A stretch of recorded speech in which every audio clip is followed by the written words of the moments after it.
One sentence. I am a mad maniac, still doing this crazy business. And God knows how, God knows why.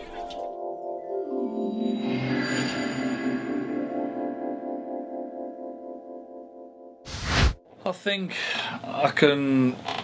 I think I'd like to think I'm fairly good at relaxing people, which in a recording situation, a lot of bands can get nervous, and I see myself as sort of like sounds like I see myself like a football manager.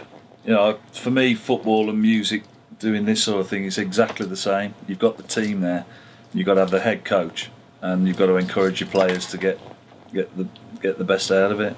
And whether, I also, try and go to each individual, see what they're like, suss what they're like. Are they the loud one? Are they the quiet one? That sort of thing. Suss out each one and try and not creep around them, but just make sure that everything, they're comfortable and things go to plan. So from my point of view, and a bit of humour as well. I like to have a laugh. It should be enjoyable. In some ways, it's not work, is it?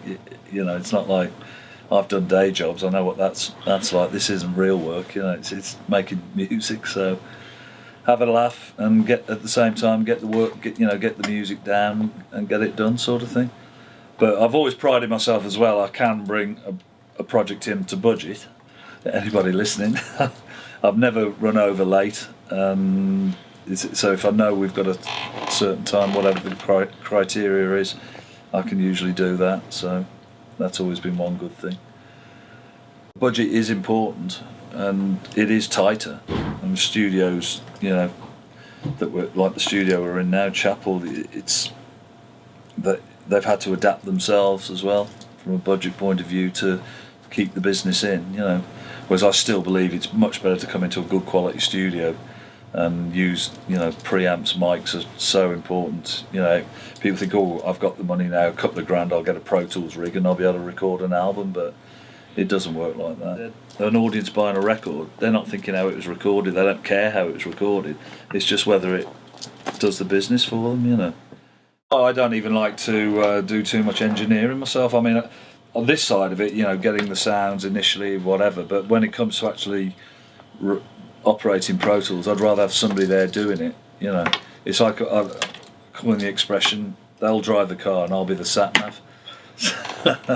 So it's I don't care how they drive it, just drive it and get us there, sort of thing. You got to do anything that no one else does. Not really that I can think of. I mean, I've got a few tricks with vocals, recording vocals, like with double tracking that doesn't sound like double tracking, if fattening and things like that. But that's not really from a miking up point of view. Miking up, I like good quality mics, and I've heard the best, and I know the difference it can make, especially like guitar sounds. Where you can just put a 57 up and then it sounds pretty good, but then you can put some of the Royers or the top Neumanns, whatever, and then you do get that extra fatness that just makes that nth degree. Drum sounds I tend to close mic and ambient mic if I can, so you've got the best of both worlds. And that also, I suppose it's not something that I think no one else does, but I tend to spot mic the cymbals as well, because I got that from a live thing, because I think sometimes, especially with rock, you just don't get the control. But I'll put a couple of overheads on cymbal and like you've got no reel, so you've got one cymbal as loud as hell when they're playing it and the other one, well, where's that gone? How do you turn that up without causing stereo mismatch, phasing, etc. So I like to have a spot mic on the cymbals, not ridiculously close, but to catch the wind sort of thing, but close enough to you can turn it up and it's not really going to affect other stuff, So, but apart from that, not really, no real zany mic techniques or anything.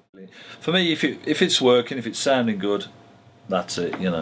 I'll put a standard setup, and then if it's rubbish, then let's try something else. But for me, though, the main thing is the source. It's all about source. If you've got a great sounding kick drum or a great sounding guitar, you can put the cheapest mic up or the most expensive, it's still going to sound good. You know, it sources everything right down. You know, I'll spend more time with the guitarist tuning his guitar, setting the intonation. Most times, if I'm with the producing, I'm in there tuning the drums. You know, because a lot of drummers can't tune their kit. So, you know, after every take, for example, on this session, I was in there tweaking the snare because he's a rim shot guy, and if you know that when hitting the rim all the time, it loosens the front lugs and losing the tuning. So I'm in there tweaking it, making sure it's okay. For me, that's the important thing. It's all about the source. To me, you've got to mix 4 tracks in a day, and you think, you know, you're getting up in the morning and you think, how the hell am I going to do that? But you always sort of seem to. And yet it's the same if somebody says, right, well, you know, you've got 2 days to mix 1 track. It's like, well, okay, great, you know. It's just spending more and more and more, you know, attention on certain things.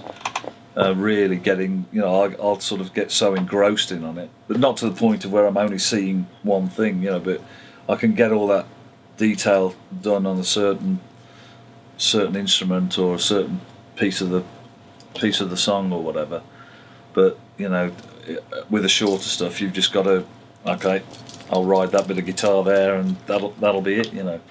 So I don't know how I do it, to be fair. I don't know how I gauge myself. I just come in and right. You know, I like that. You know, walking out, and I don't do it that often. I am around, but yeah, you know, I just want to keep on top of the music and listening to the music, because at the end of the day, as I would say, all that matters is what comes out of the black boxes. You know, it doesn't matter how we get it, as long as it's right and people enjoy it and the songs are good. With this band, in the rehearsal, listen to it, then listen to their demos that they've done, because all bands demo themselves now. Somebody's got a little Pro Tools setup or whatever. And like I said, with some of the metal bands I did, a lot of it's set in stone, the music, and it's just about getting tones, drum sounds, make sure it's, you know, goes down and mixed properly, because all metal bands want to sound amazing. With the rock pop stuff, there's more input musically, you know, especially like with this band. The first thing that sort of shocked me was that they didn't have any harmonies. The guy was singing great choruses, but there was no one doing any sort of harmonies, which just cries out for harmony. You know, there's harmonies on the guitars, and so that will be a big input from my point of view as well.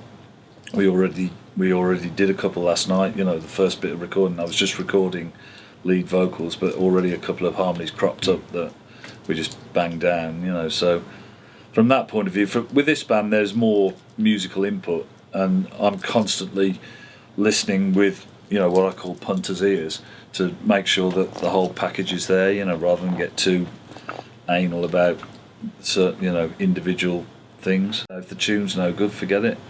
You know, it is the top line stuff. You can't get away from it, and that's not dissing drummers, bass players, or guitarists. But if the vocals aren't there, then, you know, for most people, it's no good. That's no good. Yeah. So that's the important thing to get right, and that's what I always try to get, you know, to go for, because for me, I love great melodies, and if I can get that out of people, then even better, you know.